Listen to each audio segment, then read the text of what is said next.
God as though he needed anything, seeing he giveth to all life and breath and all things. I'm looking at the facts of life. God is not worshipped with men's hands as though he needed anything, but seeing he giveth to all life and breath and all things. What is life all about? The worst thing that can happen to anybody is to be living and does not know the reason why he's alive. Sleep every night, wake up every morning to no purpose. It's a tragedy of life. Please understand these three things. First, when the purpose of life is not understood, life ends with regrets. When the purpose of life is not understood, life ends with regrets. There are many people today, at the end of their journey, they are full of too many regrets. I wished I did this, I wish I didn't do that. When the purpose of life is not understood, life ends with regrets. Secondly, when the purpose of life is not understood, life is lived as a burden.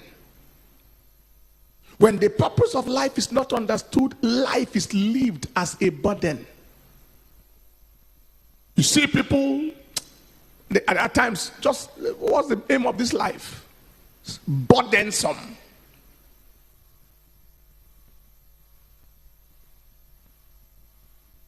Thirdly, when the purpose of life is not understood, disaster is inevitable. It's like an aircraft moving in the air out of touch with the control tower. Disaster is inevitable. A crash can happen anytime. There are many people whose lives and destinies crashed because the purpose of life was not understood. What is life all about? 5 facts I'll give you this morning about life. Number 1, life is a gift. He giveth to all life. Life is a gift. Nobody decided to live and he's alive. Life is a gift.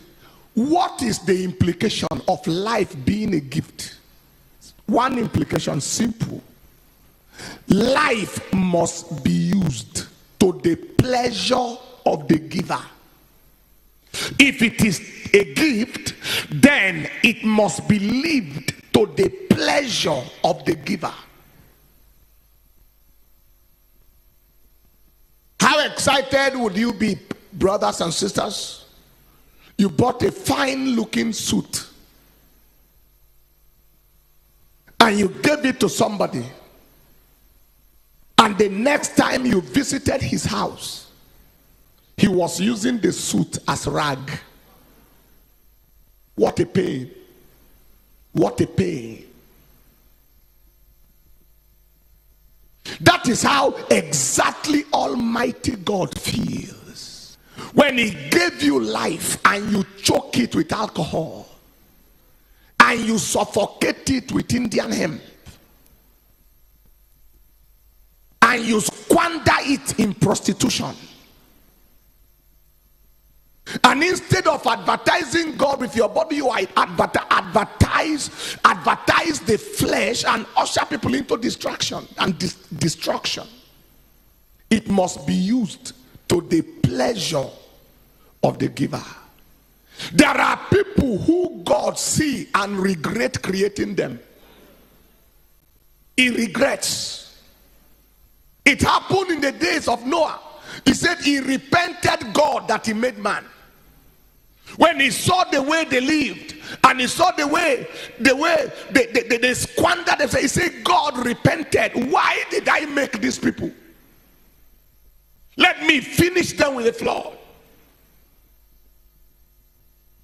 As you are seated here, my dear brothers and sisters, when God looks at your life, is he glad that he made you, or he is sad that he made you? Does it excite God that he did not waste his resources and his time creating you, or it repents God? That was Genesis 6 and in verse 5 and 6. And God saw that the wickedness of man was great in the earth, and that every imagination of the thoughts of his heart was only evil control, and it repented the Lord that he had made man. That is in the days of Noah. There are many of us, the way we spend our time, the way we spend our money, the way we carry ourselves, God will look and say, oh, what a waste of effort on this one. What a waste. I don't know about you, but I want to live my life to such a point where God will look down and say, this is my beloved son. I am happy with you. I am happy with you. With the way you pray, you study my word, you touch people's lives, with the way you sacrifice yourself for me, with the way you insist on doing what is right and tell others to do the same, with the way you are leading people to heaven and not leading them to hell. I am happy with you. Is God Almighty happy with you? Life is a gift that must be lived to the pleasure of the giver. This is my beloved son. In him I am pleased. Number 2, life is a privilege. A privilege. What do we mean by that? It's a privilege. It's a privilege because nobody woke up this morning because he decided to wake up. There were those who slept last night and they couldn't wake up this morning. There was no trace of sickness, no diabetes, no hypertension, no peptic ulcer disease. They slept in health and woke up in death. It's a privilege. Nobody can be too powerful and for the sake of his power he is alive. Nobody can be too wise and because of his wisdom he lived. Nobody can be too talented and because of his talent he lived. Nobody can be so connected that his connection made him to live. For every single second the man lives, it is a privilege, not a right. Is God speaking to somebody here? I heard the story of this very rough American President Theodore Roosevelt. Very rough, very aggressive, very fightful man, very audacious. A man given to adventure. A man who could fight anything. And one day he died. And he died in his sleep. And somebody wrote and said, only in sleep could that man have died. Because if he was awake, he would have fought with death. You see, he was powerful, but not too powerful to bow for death. Am I communicating? Medical professor carried his resident doctors and if you have ever been to a teaching hospital, you see how a professor is moving and consultants are moving with him and residents and doctors in training and then undergraduates, everybody moving along. And one day he had some slight abdominal condition and he did an ultrasound on himself and realized it was hepatocellular carcinoma. And he told them, oh, This is the diagnosis by all of you. He has been a doctor and a professor for years. He hasn't seen anybody survived it. So he wished them bye and bowed to death. Despite his medical knowledge, he couldn't help himself. Take your seat.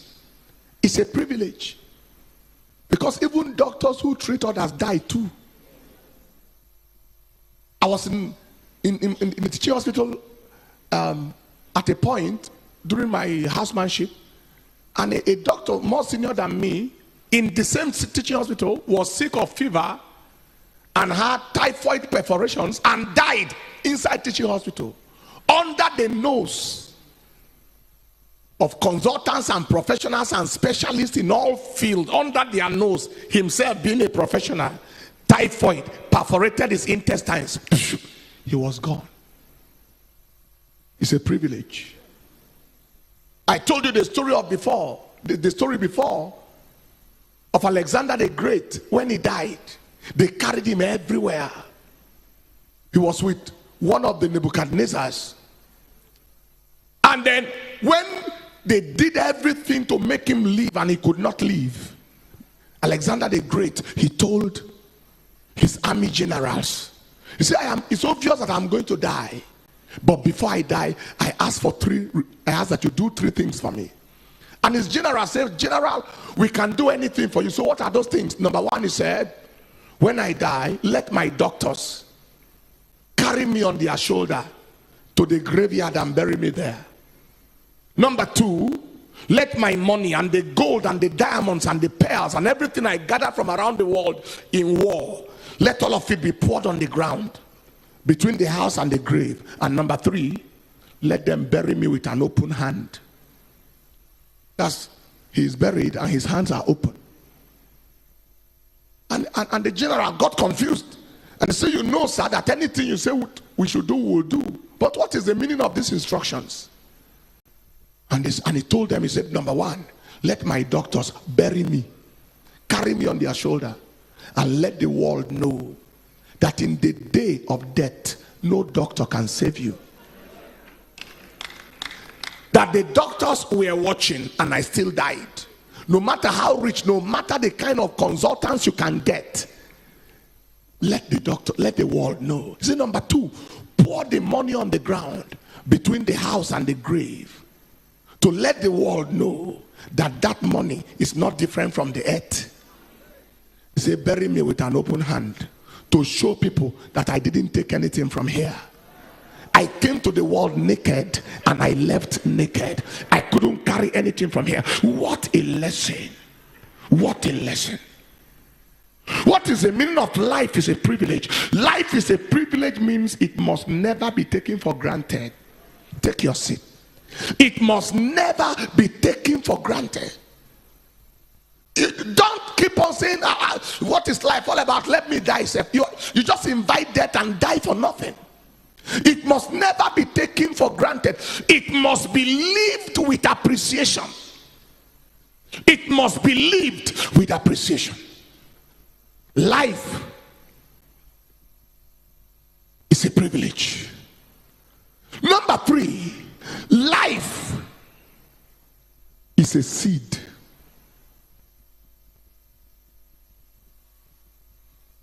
Life is a seed. Life is a seed. Life is a seed.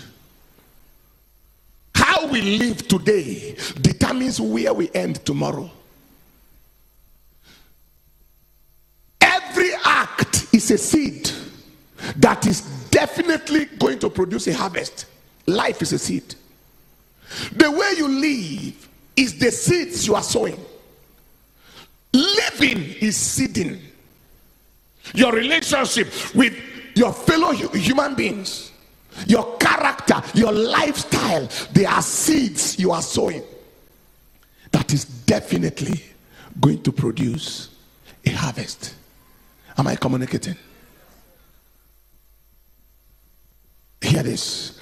How you live in time determines where you end in eternity. People are sowing seeds with their lives. When you lie against your neighbor, you sow the seed. that you reap in time and eternity. When you stole money that is not your own, you sow the seed. When you step into somebody's home, push out the woman, marry the man. All right? The woman doesn't deserve the man. You deserve the man more than the woman. You sow seeds that will generate for you harvest in time and in eternity. When you fail the student because she refused to compromise and give you bribe or sleep with you, and you fail them in exam, as if they send them to school for you to destroy their lives, you sow the seed that you are going to reap in time and eternity.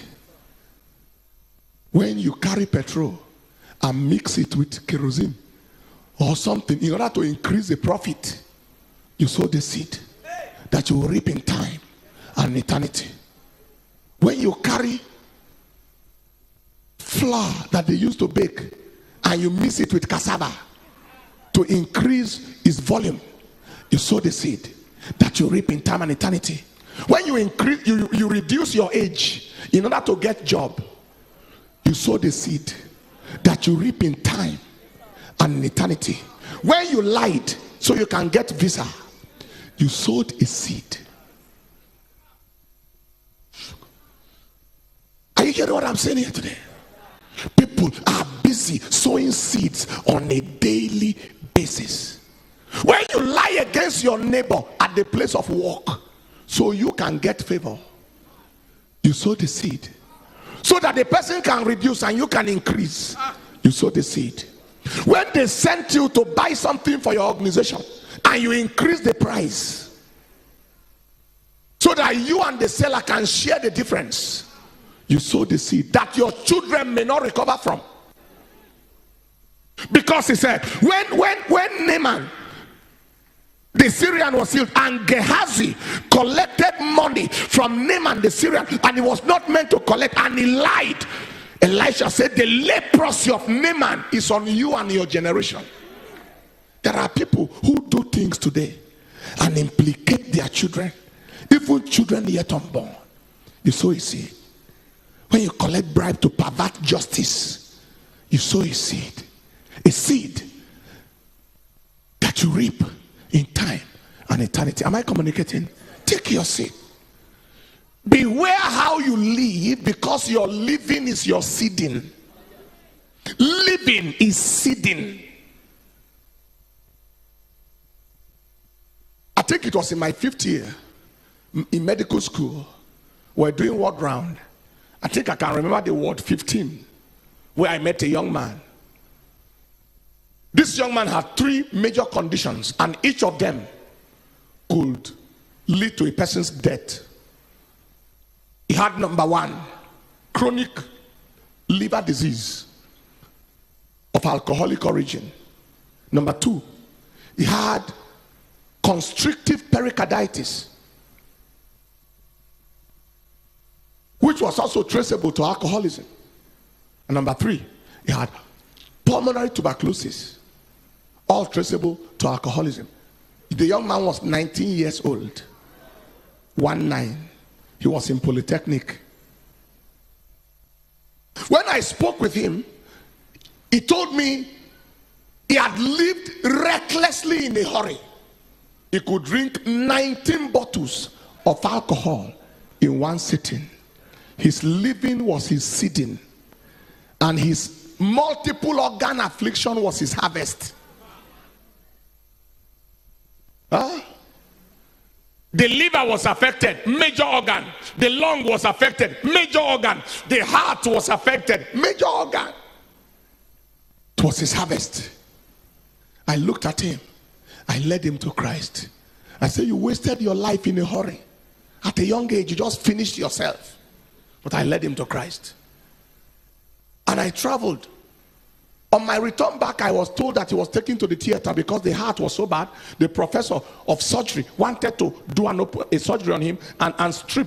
The pericardium is the outer bag, outer covering of the heart, into which the heart beats like this. And so when it is constricted, the heart has no allowance to beat. All right? So the professor was trying to strip that outer covering. in the surgery, and then he died on operation table. From the theater straight to the mortuary.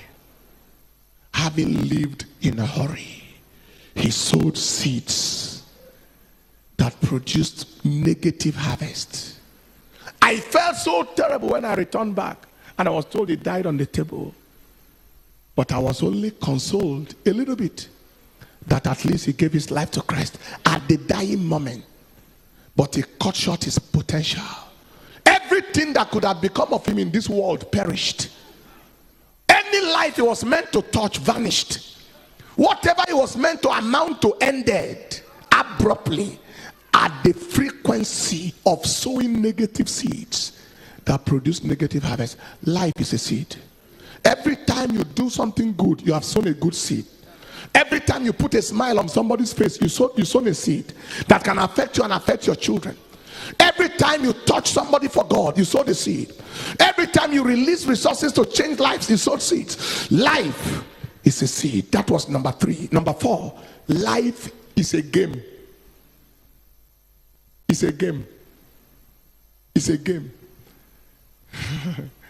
Like a football game. Like volleyball. It's a game. So life is a seed means that you should endeavor to sow good seeds. Now, life is a game. The meaning of that is how you live determines whether you win or lose in life. Living determines winning, and living determines losing. There is a way to live to win in this world and in the world to come, and there is a way to live to lose.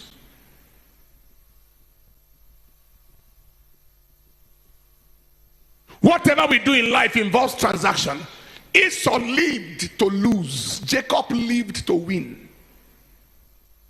Just for the satisfaction of his appetite, Esau sold his birthright. He got the meal of a day and lost the right of a lifetime. Am I communicating? That is how it is. Many times we try to gain something and we lose something. It is like you gave 5 naira, you gave 5,000, 50,000 naira, and you got a shoe. What you want to find out is whether the shoe justifies the 50,000. Am I communicating? Am I communicating?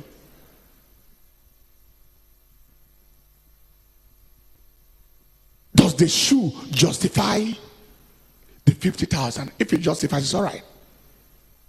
You live recklessly and got HIV.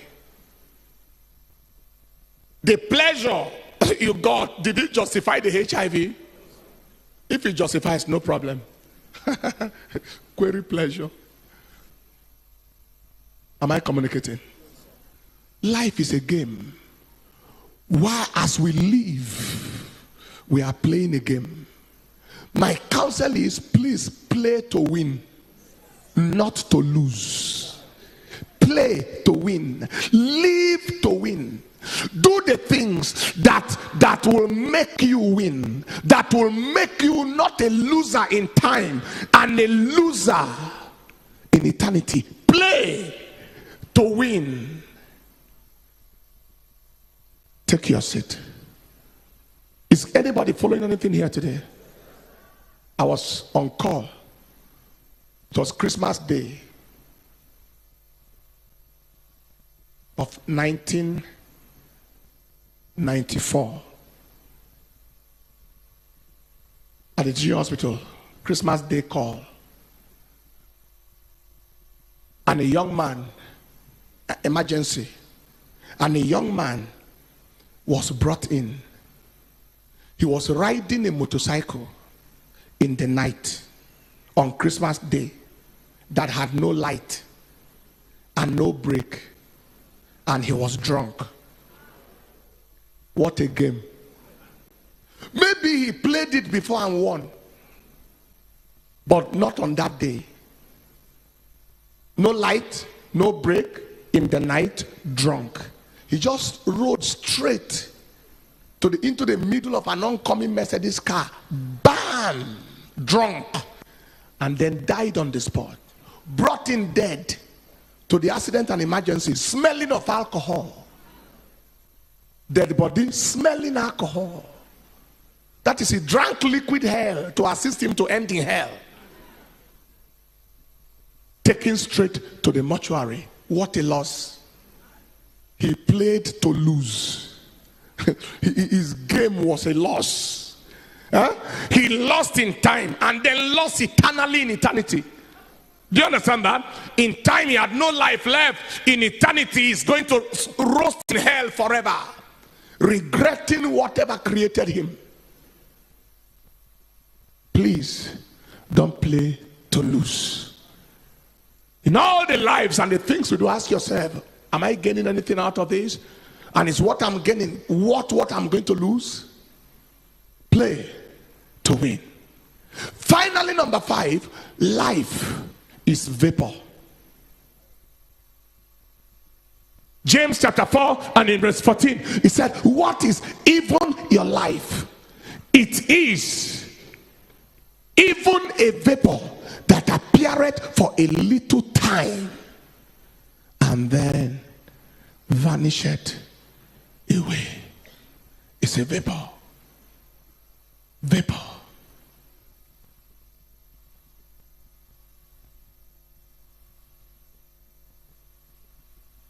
The best of men are men at best.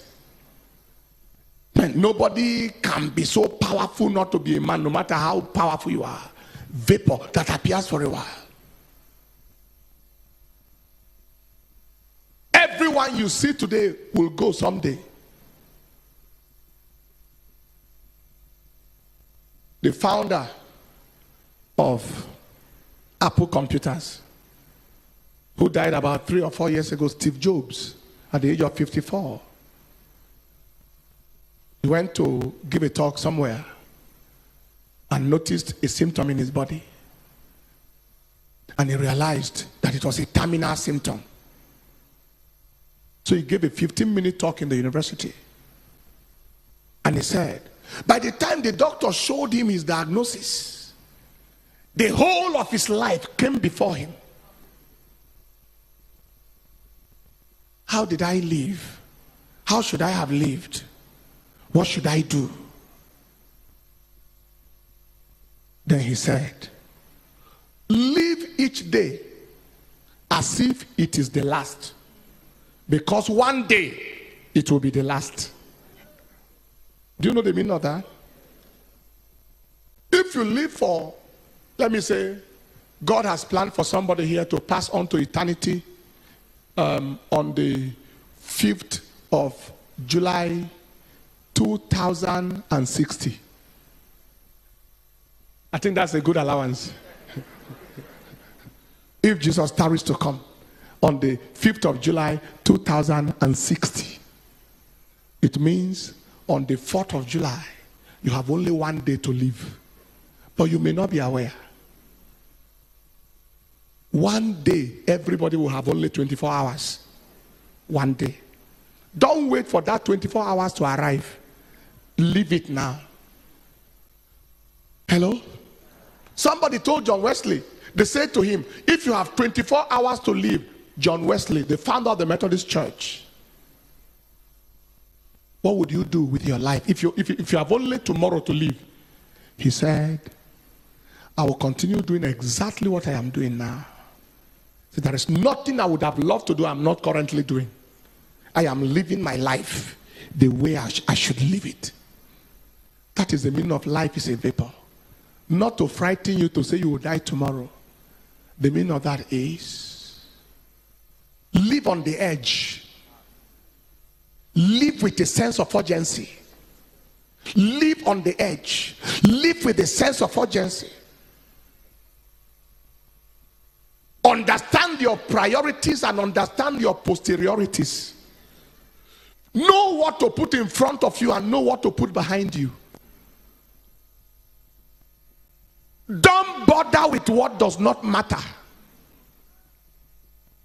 Don't spend your lifetime making enemies.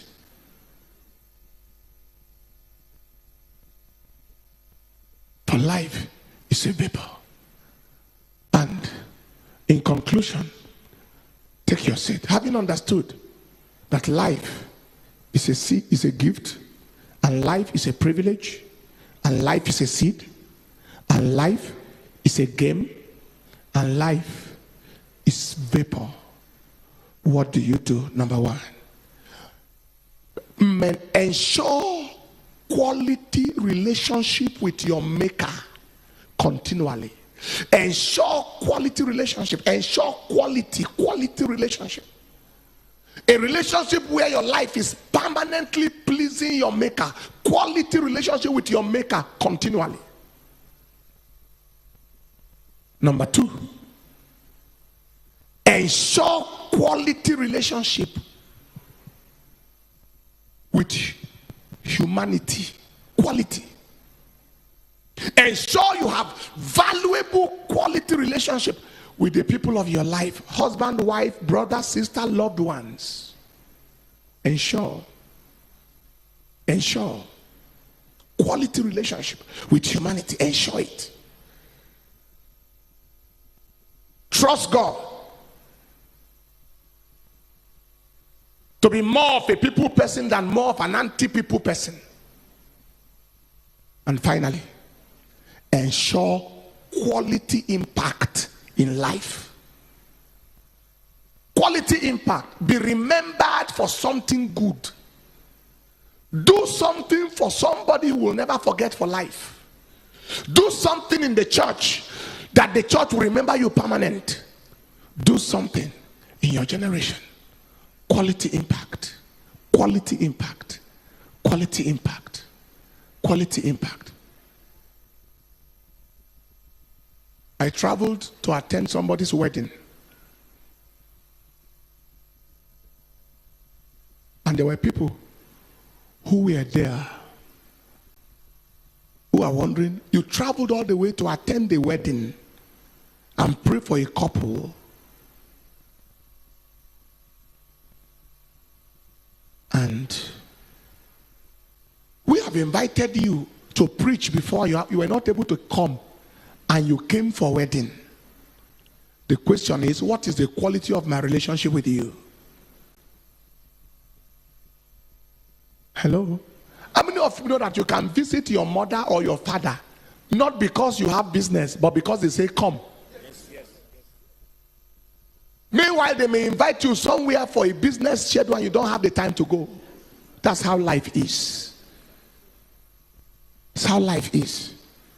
You may be traveling to America and the person living in the neighborhood, the next person in the next flat is not aware. But your brother in Okigwe, you have to phone him. Somebody at a distance is aware of your movement. Somebody in proximity is not aware. It's a matter of relationship. What is my business with you? It determines what I can tell you. Take your seat. Quality impact. Let somebody be happy that your mother gave birth to you. To live for self is to live like a slave. To live for self is to end on the shelf. To live for self is to live for less. To live for self is to live for small. Live beyond yourself. Quality impact. Quality impact. And your life can never be the same.